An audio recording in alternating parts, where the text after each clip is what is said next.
Hello, in front of me I've got iPhone 17. In this video I'll show you how to enable and disable Assistive Touch.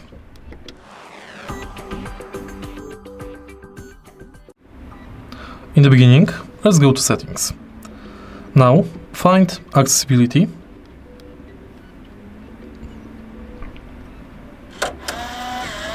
Touch. Assistive Touch. And switch this button on. Thanks to Assistive Touch, on the screen appears dot.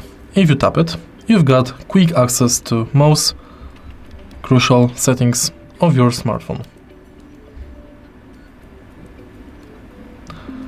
If you find this video helpful, please leave a like, comment and subscribe.